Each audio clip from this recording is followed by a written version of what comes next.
There should be a better way to get vitamin D in the winter. I agree.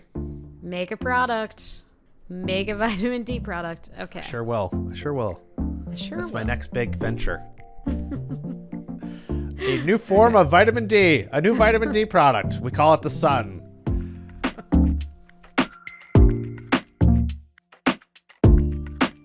Hello and welcome to Talking July with Chris Savage. I'm your host, Chris Savage. I'm joined by the one, the only Sylvie Lubau. Sylvie, here we are. Back again. I know. Every time.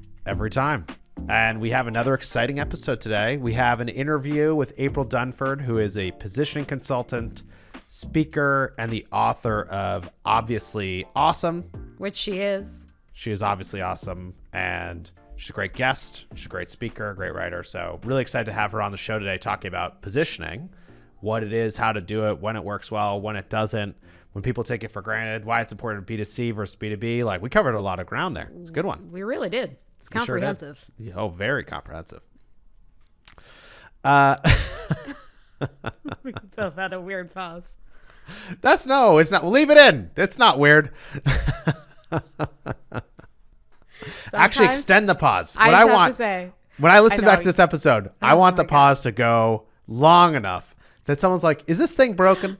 No, it's really funny that you're mentioning this. Sometimes, like when I'm just listening and not watching back when I'm editing, your laugh can sound like so maniacal, even though like I know visually the exact moment that you're laughing at. You know, the best part of that is like, that is my laugh. Like, it's just like, should I change my laugh? Like, I don't even think I could. Like, I think if I tried to change my laugh, I would end up in some really weird place. Don't try to change your laugh. It's a beautiful laugh. It's just sometimes when you don't have the visual cue. Like that. My eyes were closed for that laugh. I'm like, oh, that's... Come on. Okay. Wow. We digress. Well, okay. I'm throwing laugh shade at you right now. It's but okay. I mean it with love. With love. Thank you, Sylvie. It's one of my favorite things. Oh, that's so kind. Anyhow. Anyway, so what's got you talking too loud other than my demonic laugh? Well, I mean, it's funny because we recorded this episode with Ben Tossell a couple of weeks ago. Big AI enthusiast, writes a daily newsletter about AI. And he was very optimistic and with good reason, you know, like lots of things that AI is gonna be able to like help people do. Mm. And then like a week later, there was a New York Times article that was like, I just had a 2-hour conversation with the Bing chatbot and it left me deeply disturbed. Mm-hmm. So I read this, I immediately send it to you, and I was just like, wait, things are happening so fast. And like, did you actually read this transcript? It's terrifying. Yeah, I read the transcript. Yeah, it's very terrifying. But I don't think it doesn't mean yet. And look, let's be really clear. I'm not an AI expert. Neither are you. We're commenting on it. We're trying to learn about it as much as we can. I think of this as like, it's toy mode. You got to play and see. That was an unsettling transcript. It was very unsettling. That's like the Chucky of toys, you know, like. Yes. I think it's interesting because like the first thing I thought was like, it's trained on the whole internet. And obviously a lot of the internet's horrible. Mm-hmm. So like, how do you figure out like what's appropriate, what's not? And like, now it has a memory in each conversation, which like looking at all the prompts you've put previously and the stuff it's pulled from the internet, and you end up in this like rabbit hole that's bad. And what Microsoft said was like, well, partly why it's in beta and why we want people to use this thing is like, we don't have enough like human power to have all these 2-hour long conversations to push this thing to limit and figure it out. So this is helpful. We can stop that from happening. So reportedly, you know, it was also called Sydney. That you didn't say that part, but I didn't say that part. Yes, it called itself Sydney. There was also other personas. Riley, I think, was one of them, and these other ones. Yeah. And it was pretty wild. But what people have reported is that a lot of that stopped now. Mm. So it's like, why is it stopped? What does it mean? Obvious questions. is this thing sentient or not? I don't think that it is. I think it's feels sentient. It's like the best autocomplete you've ever seen. I still think there's going to be tons of things that pretty dang sentient when it was like exactly. So that's what makes it so unsettling. And I saw this something like yesterday. I was someone saying like Bing said to the user like, "You're as evil as Hitler." Okay, so I'm serious. Oh my God. So it's look. I think one thing is the case. We've never seen stuff like this before, right? We've never seen anything like this. Nope. And and I think like for that reason, paying close attention and learning as much as we can and put attention. Sunlight is the disinfectant, right? Like you want attention on this. You want people pushing it. What would be scarier, I think, is like this thing had been released. These journalists had never pushed this thing this hard. Right. And then later, months later, imagine all the conversations that people are having like off on their own. No, I'd much rather it this way. Yeah. It doesn't make it less like, I don't know. I still sometimes like reread part of that transcript and I'm just like, holy moly, Sydney, what's going on inside that computer brain of yours? Yeah. Well, you know what? Maybe you shouldn't be rereading it. Just let it wash past and move forward, you know? It's a good point, Savage. It's a fair point. Instead, I think I'm going to turn my attention to this interview with April Dunford. Perfect transition. Here we go.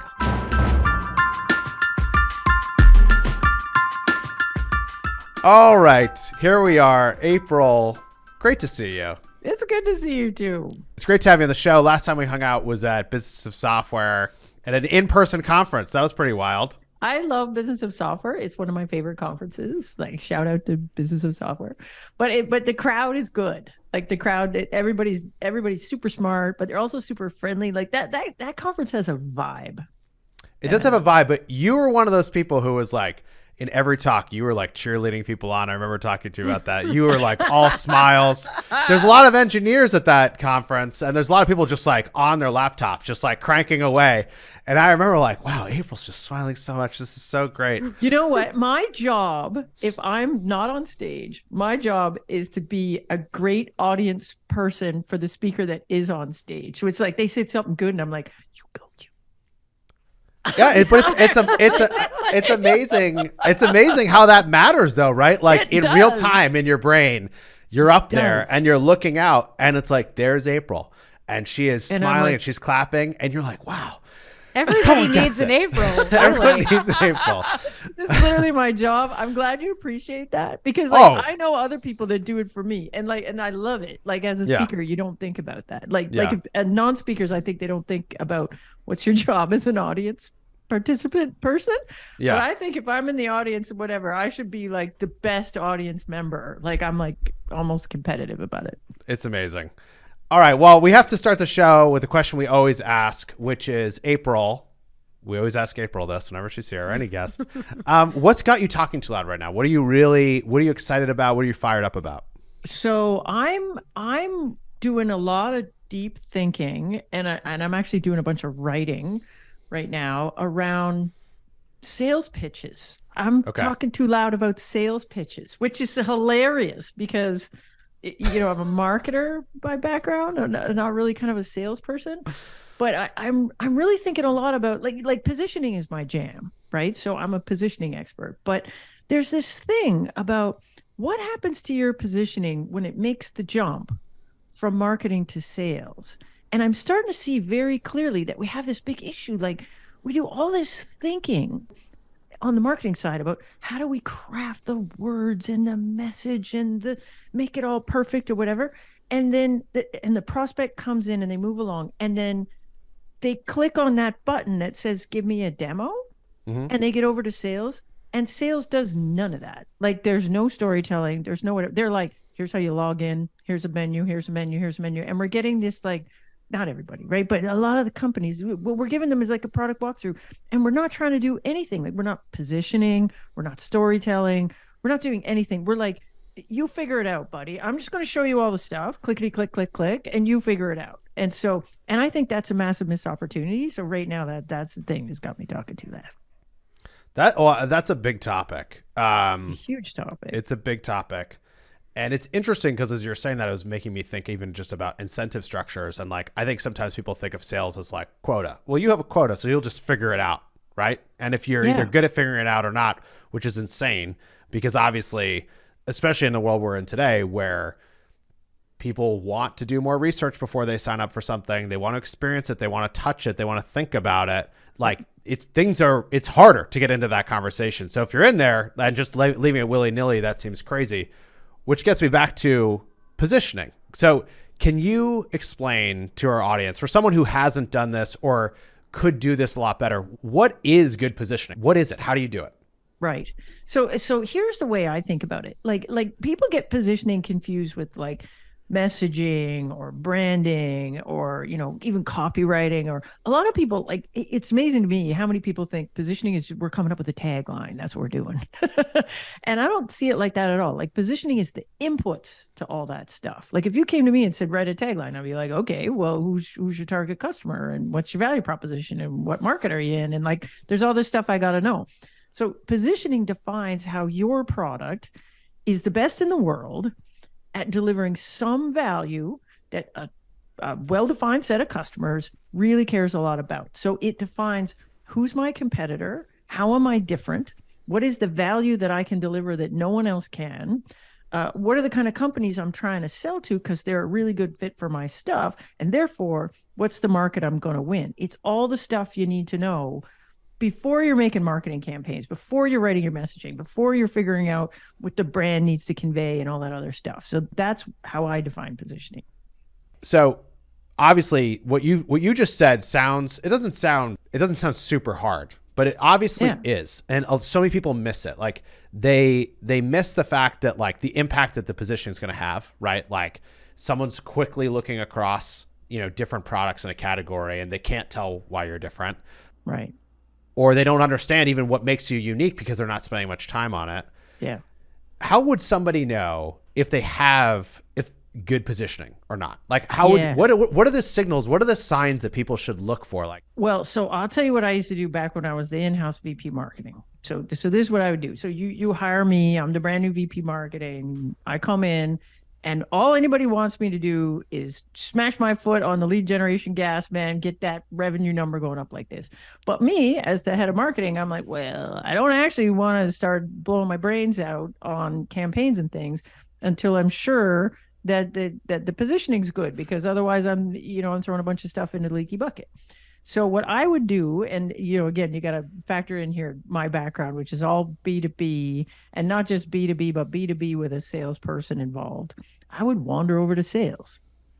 I say, hi, I'm an idiot. I'm the new VP marketing. And, can I hang out with you guys? And they'd be all grumpy about it. And then I would just listen in on first sales calls. And here's the difference between first sales call when your positioning's good or your positioning's bad. First sales call when it's bad sounds like this. You got the rep's got a pitch or a demo or something. The customer comes in and the rep says, hey, we do this thing. Let me show you some stuff. And they're clicking around and maybe they're doing a good job pitching it. And you get maybe 5-10 minutes into the pitch and you can see that the customer's making this face like, and then they're like, back up, but just back up, go back to that thing you did at the beginning. Go all the way back at the beginning. And they're going back to the beginning. And there's like something that's just not clicking in there. And like, if you've got current customers and your current customers tell you, oh, we love the stuff. Oh my God, you can buy it from my cold dead fingers. But I got this pitch happening and customers in there going, back it up. You're a what? Or you'll get this thing. Second one you get. First one is that. I have no clue what this freaking thing is. I don't know. Second one you'll get is where the customer comes in and this is almost worse, where they're positive they know what you are, but they don't. So they'll come in and say, oh yeah, I get it. You're just like Salesforce. And you're nothing like Salesforce. Like you're not even in the CRM business. And they're like, I get it. You're just like sales. Like, don't you do exactly that? And you're like, no, let me back it up to the beginning. And yeah. So there's that one. Or there's this terrible one. You'll get it where the customer will come in and go, I get it. Yeah, you're that thing. Yeah, that's what we are. Yeah, I get it. I don't know why I would pay money for that though. Like, why wouldn't I just do that with my accounting system? Why wouldn't I just do that in a spreadsheet? And so they They kind of get what you are. They just don't get the value. And so if you're hearing that in a first sales call, that's usually a positioning problem. If you've got that, and at the same time, like I say, you got these happy customers that love you and are like, oh my God, never take this thing away from me. There's this gap between what these people know and what these new prospects are hearing when they come through your funnel. And we should be able to close that with a shift in positioning. I mean, that makes perfect sense. We've definitely suffered from that at different points in time. And like, I think it's okay right now, but that's of course what I'm thinking about is you're thinking, like, I need to go back into those gong calls right now and take a listen, see what's going on. To the gong calls. How do you think about it when somebody is, a company that is shipping a lot of stuff and like their positioning is actually could be changing quickly? Like, how do you do that? Yeah. Like here's a funny thing about positioning. Like one of the reasons that we don't think about it so much is like you were saying earlier, like positioning is obviously hard. It's actually not sometimes, right? Like sometimes the positioning is just, it's freaking obvious. Like it's just obvious. Like you have this thing, it's for these people, it does this thing. The value is obviously this, and it's fine until it's not. And then what happens is like some copycat company comes into your market, or some big guy decides to get into your space that wasn't there before, or like you had this thing, it was really unique, and then everybody caught up to you, and all of a sudden your differentiated value isn't differentiated anymore. And then it's like, well, you never actually went through a process to come up with your original positioning that was working so amazing. It was just obvious. And now it's not obvious anymore. And you're like, oh crap. now we gotta shift it. And so this is one of the big differences, in my opinion, between B2B and B2C marketing. In B2C, if you think about, the things we love to talk, like marketers all want to talk about that water, what's it called? Liquid death. Liquid death, yeah. The death water thing. We love to talk about it. That's just, everybody loves to talk about that. But you can just have that position, just run that forever, right? Yeah. Whereas tech is not like that. It's not like that. Like we're selling B2B stuff. We got to stay ahead. Our differentiated value has to stay ahead. We always have these competitors nipping up against our heels, and we're trying to sell to businesses. And so they can't come into their boss and say, oh, I bought this one because I thought it was funny. It doesn't cut it. So we got to be able to prove ROI. We got to be able to prove this is how this thing makes money, or this is how this thing saves money. So we're always changing. So the nature of positioning is like, we got a thing and it's working. And sometimes it'll work for a long time. Sometimes it'll work for a short time, but you don't know how long it's going to work. So you have to constantly be kind of coming back and checking in on it and being like, have our competitors changed? Have our differentiated capabilities changed? Like, have folks caught up to us? Or maybe we built some new things, or maybe there's some new entrants in the space and what used to be differentiating isn't anymore. And then how does that change the value that only we can deliver? Like our differentiated value, if that's shifting. So if I go through and look at that and any of that has changed, possibly I need to change the positioning to reflect that. And so we're going to have to go back and look at the positioning again. And then like you're talking a lot about, it's a really interesting thing because like B2C, obviously someone could buy something because it makes them laugh. It could buy something because it makes them feel healthy. It makes them feel sexy. It makes them feel like whatever the thing. It's like an emotional drive. And then in B2B, like there's actually in many cases, a lot of competition that could be an element, but probably not the reason why someone's buying. Right. And it's shifting a lot because there's new competition.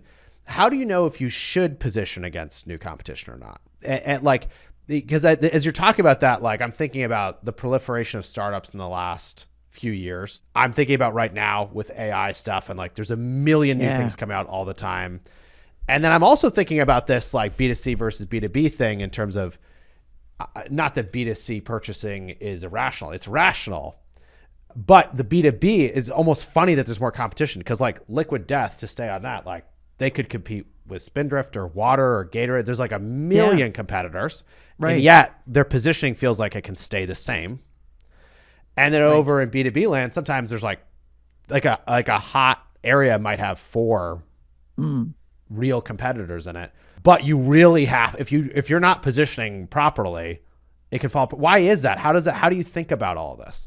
Well, so I think there's a whole bunch of things in there we need to think about. So one is um, again, this idea of a considered versus a not considered purchase, right? So if I walk into the convenience store and I want to buy a drink, I might look at the liquid does and say, haha, that's funny. I Yeah. just want water, but I'm gonna buy Yeah. this one. That's hilarious. I look Yeah. hilarious holding it. This is Yeah. hilarious. This is, Right? I look So cool. Yeah. Look how yeah, cool I look. I'm cool now. Look at Yeah. me.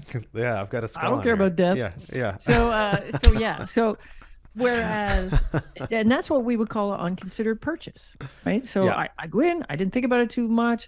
And so what if I pick the wrong one? So what if I don't like it? Like I just don't pick that one again, right? Yeah. Like B2B is not like this, right? B2B is, you know, so let's take an example. Like let's take some like accounting software. So, what happens? How does that get purchased? Like the boss wakes up and says, I hate our accounting software. Let's get something new. And they assign someone to go purchase it. Like not purchase it, but figure out what they should purchase. Like, Yeah. so go to your homework, go look at all the things, go figure it out, and come back here and make a recommendation. And if I say yes, and I'll write the check, and then we get it. That's really different, right? So now I got this person, and this person is like, oh shit, I don't want to do this. Like, what do I know? Like, I use accounting software, but I'm not an expert in accounting software business, and I don't know who's who in the zoo there, and I don't know what my purchase criteria should be. I don't know any of this shit. And there's stakes. Like if I make a bad choice, it's not like making a bad choice of gum, right? I made a bad choice. It's like, I'm gonna look like a dummy in front of my boss. Maybe the end users are gonna be mad because I picked that thing. Or maybe I buy the wrong accounting software, we fail the audit, the whole company is on the line. I get fired, right? So that person has to not just make a decision or a recommendation for the decision, but they really got to justify it. And this is why leaders in a market have such an advantage in tech, because it's really easy to look at that space and go, man, there's a lot of options here, but everybody else picked Salesforce, and I can justify that to my boss. I say, look, like every accounting company, everybody uses that thing. So we could pick, it's a safe choice, right? Nobody can come back and say you're a dummy for picking it. That'd be like saying everybody was a dummy for picking Salesforce, even though it might not be the right thing for you. And the second thing is that this is such a hard decision to make, really, that half the time the customer can't figure out, well, there's these, even if there's not a lot of options, even if I've only got 3, I can't figure out which one to recommend. I don't want to look stupid. I don't want bad things to happen. So it's pretty easy for me to just go to my boss and say, you know what? Now's not a good time. Let's not buy now. We'll just kick the can down the road for a year. Let's visit this next year. And then maybe next year I'm not around when you pick somebody to go evaluate this thing. And now it's not my problem anymore. It's somebody else's problem. And so we know this about B2B, right? Like the statistic is 40 to 60% of B2B purchase processes end in no decision. And the data shows that no decision is not, we looked at the stuff and we decided our status quo was better. It's, we looked at the stuff, we couldn't confidently make a decision that we felt like wasn't going to get us maybe in trouble, and we just didn't do anything. And so this is really hard. Like, it's really hard. Then you put on top of that, like, like I'm thinking about B2C, right? I got all these things that are potentially valuable. Like, this is going to make me look cool. This is going to get me a date. This is going to make me look like I'm rich. Like all these things that you're tapping into. But in B2B, I got, I can't take any of that stuff to my boss. I can't go to my boss and say I bought the red one because I like red. Like, so you got to go to your boss, and we're limited on what's valuable here. We're helping you make money. We're helping you save money. That's it. That's all we got.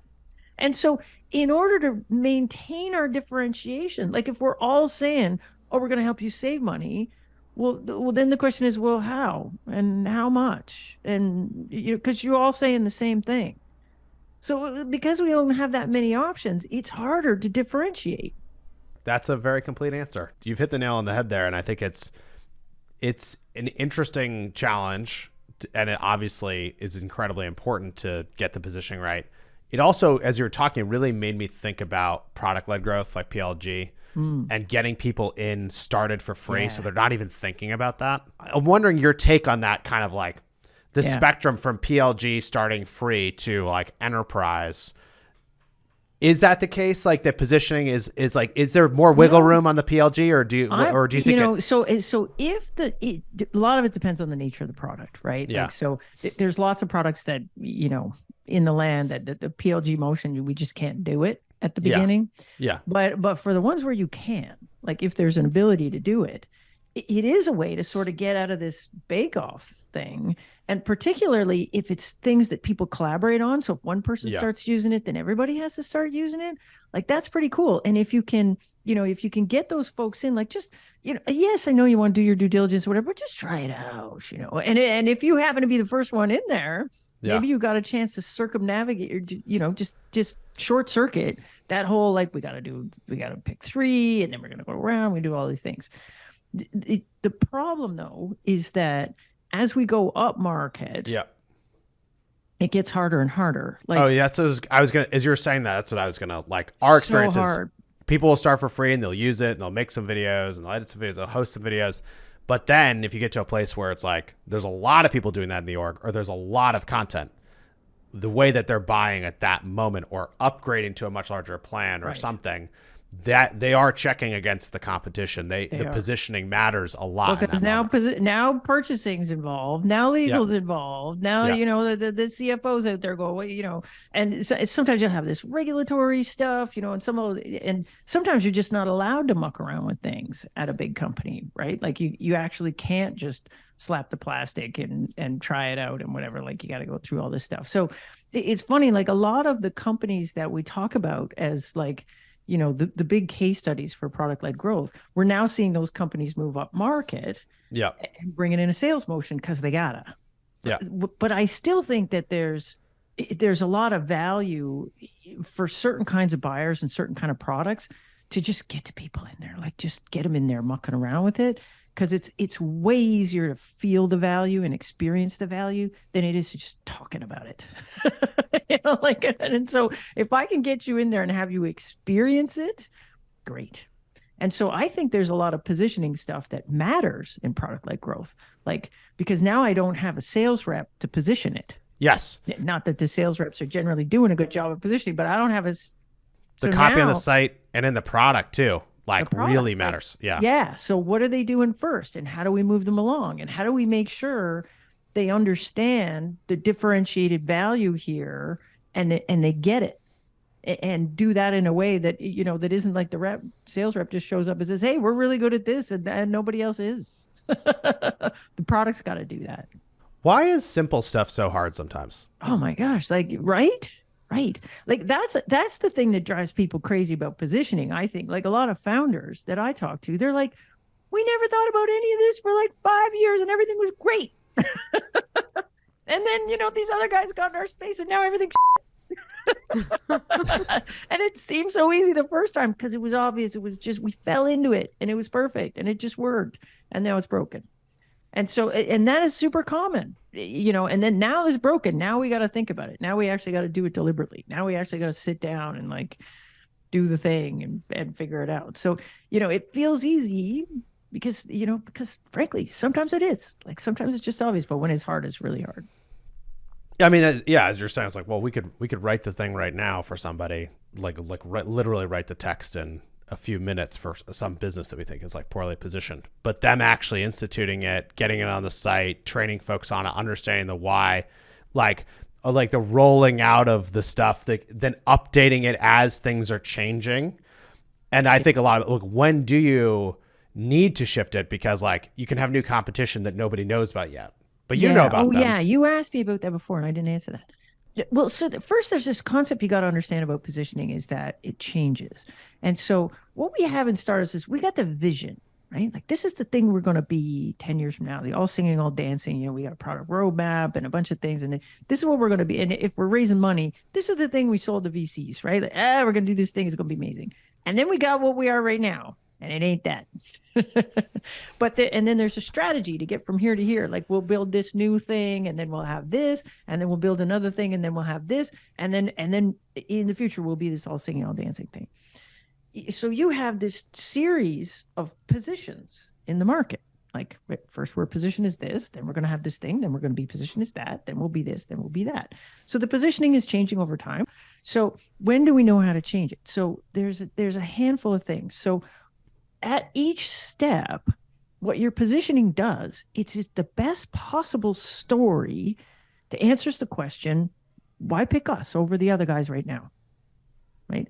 Over any other alternative you could do, including doing nothing, why should you pick us? Now, what happens is one of a handful of things. So the market's not static. So, and you're not static either. So maybe somebody comes into your market and starts causing you pain. Now, here's the thing. Like, if I'm trying to answer the question, like, why pick me over the other guys?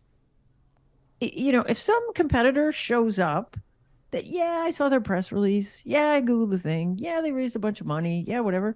But they're never on a short list. Customers never talking about them, whatever. I don't have to position against a ghost. I only have to answer the question, why pick me over the alternatives in the minds of customers? And this happens all the time where these companies come and they raise this giant amount of money and everybody goes, oh my gosh, they're going to be so disruptive. They sell like 3 customers and then they flame out. Should I worry about positioning against them? No, because customers don't worry about them. But if they start showing up on a short list, and your sales rep starts saying, oh yeah, we never saw them 6 months ago, but we see them now. Well, then you got to take that seriously, because now it's something you got to position against. But if it's just like this is the problem, your product guys will think about this different. So you go over to product management and the team over there, they're worried about the longer term thing and the roadmap. And so they are looking at all these, what I would call horizon competitor that maybe is going to come and compete with us, or maybe we got a plan to come and compete with them. So we have to keep that all in mind. But positioning is we're not positioning division here. We're telling the best possible story. Why buy us over the other alternatives right now? And I only have to position against things that my customers shortlist. If they never shortlist that thing, then I don't have to worry about it.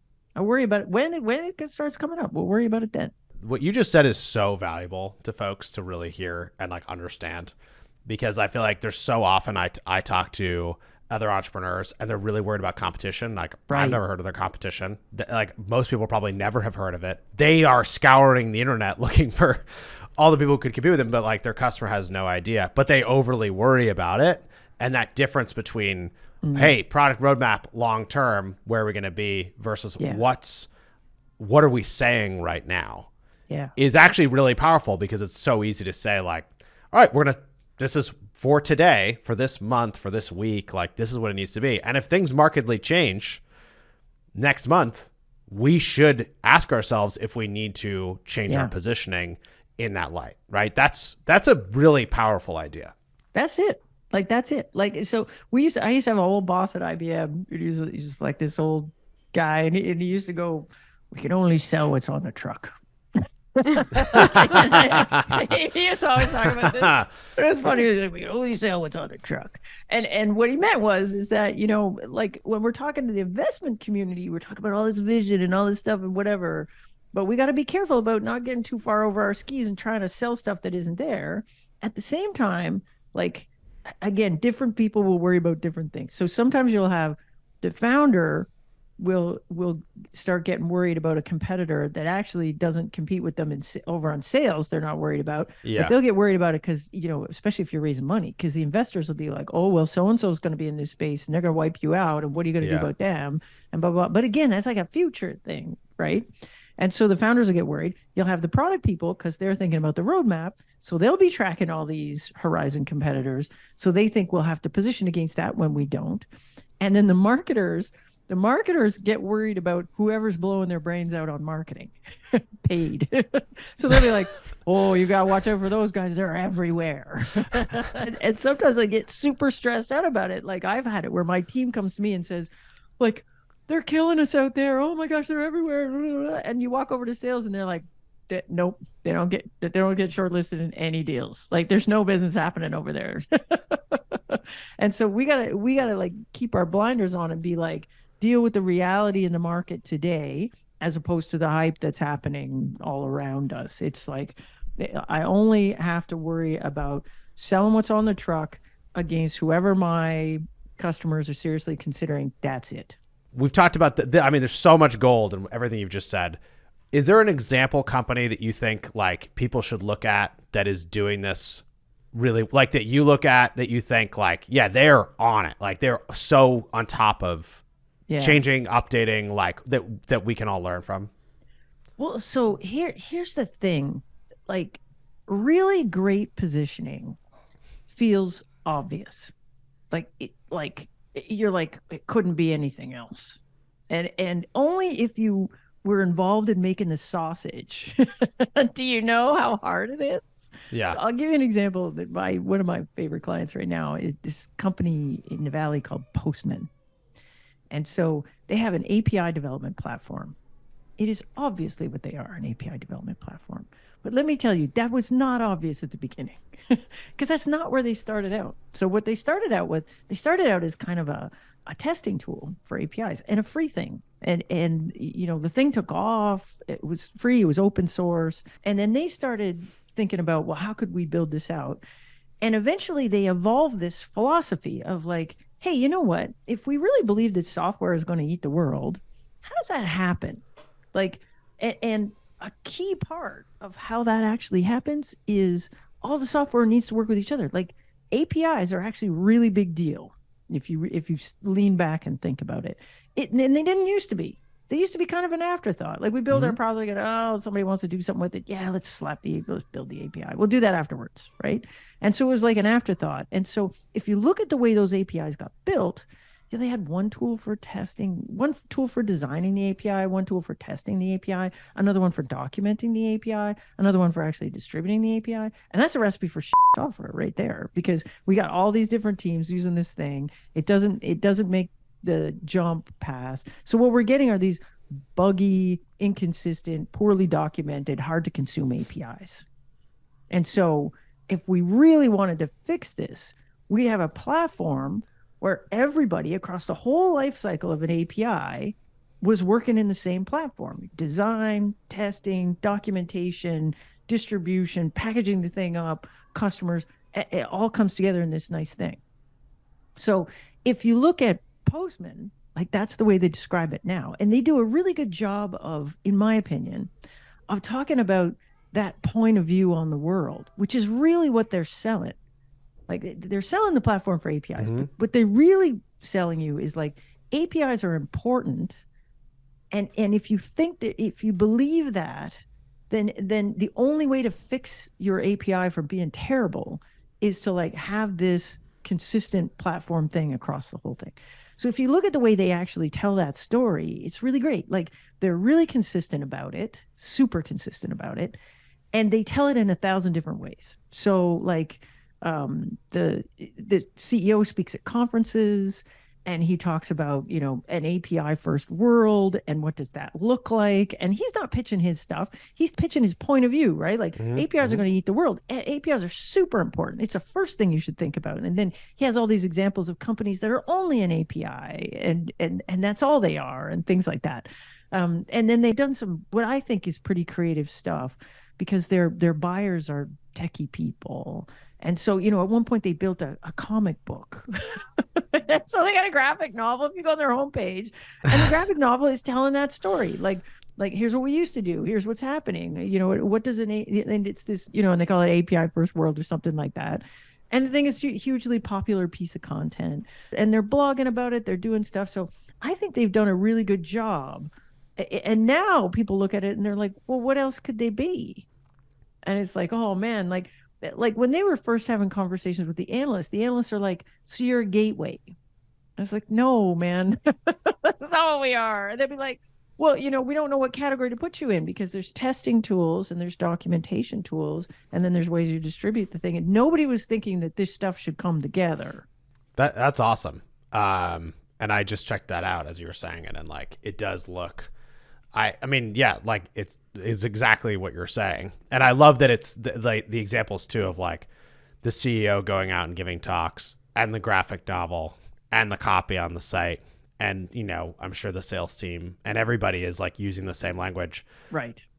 And that's kind of like back to like the simple things can be hard to do also. Like without that framework, it feels like a lot of separate decisions to make.